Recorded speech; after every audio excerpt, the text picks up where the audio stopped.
everyone. I'm Eric. And I'm Rico. And today we're going to talk about proprioception. Proprioception. The true sixth sense. Yeah. Okay, so let me give you a definition of proprioception. It is the ability to sense stimuli arising within the body regarding position, motion, and equilibrium. What is it? It is a sense. It is sense of position and movement of your body parts. So your awareness and surroundings, or just your awareness of the body, and where it is in its surroundings. It is controlled through nerves. Any kind of, well, not any kind of nerves. It's the nerves embedded in the musculoskeletal system, which is located in the connective tissue or 300 or so muscles in your body.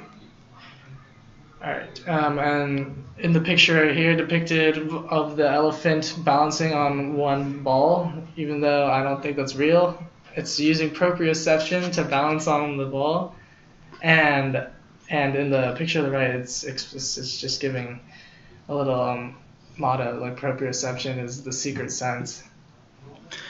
So function, how does proprioception work? Well, proprioception, what happens is the nerves in the musculoskeletal system, they detect both pressure and displacement. So the picture to the top right, although the information or the labeling on there is actually kind of random, it does give a great depiction of like being able to detect where you are. So pretend each line is one position in time that the hands are, and so like the 13-minute mark, even though it's really not time, and then the 27-minute mark, those are all different spots where without proprioception you would not be able to know the difference or really what your hand is. Same with the one on the right, except that's just the finished. Then on the bottom left, it's showing the displacement of the elbow. So when you move your elbow, the nerves also move, and it's recorded how the angle at which it's moved and how much it's moved, so you know exactly where your arm is at any given time, regardless of how you move it. And also proprioception is what keeps you from, or lets you know how much pressure and force to exert on an object without it coming slashing in your face. So you won't punch yourself, or you won't pick up a cup and splash all the water on your face. Now in the body, well, as mentioned before, it's embedded in the musculoskeletal system with 300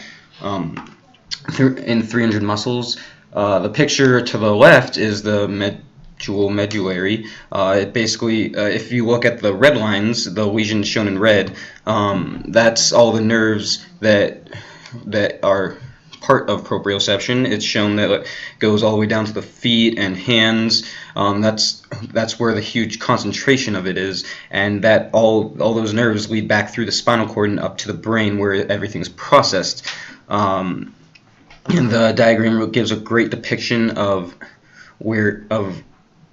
how it's detecting all the nerve endings and everything like that. The picture to the right is more of just inner look at where all the nerves are in the body, like the one in the shoulder, how it's detecting there, the one in the elbow, and then the kneecap and the hip. They're all a bit different, going through different lines and different spread. So feelings. So proprioception is pretty much an inborn sense that you're not cognizant of. It doesn't vary in numerous ways. It can't be shut off. It can't vary in the intensity, just the intensity of proprioception, and it can't be noticed. You don't notice it until it goes away. So, for example, like people can get the disease polyneuropathy, which is of the neuroaxis. And people who have this disease they explain it as like their body is dead, or like it's not their own body. So detection, well, as I've gotten into before, it detects in several ways. With first the intensity of contraction in knees and quadriceps, so it knows how much it's been displaced, how how hard you're placing it. Same with the amount of bend in knee or elbow. Well, really the first one is intensity and like how much you're like flexing. The second one is displacement, and then amount of work needed to lift something without hitting your face. Again, I said that before. That's what it detects it, so you don't punch yourself in the face or like splash water. And then the direction of your gaze. That one's actually really nice because it detects the position of pupil within an eye and amount of muscle contraction, or of the pupil. And so without proprioception, you'd be virtually blind. You could still see, but you wouldn't know what you're seeing or where to look at. So if looking on the picture to the right, this is a graph from an experiment where they added something called DBS that to people who have polyneuropathy and that cannot actually detect. So the black line shows how much displacement it takes till they correctly determine where their arm is,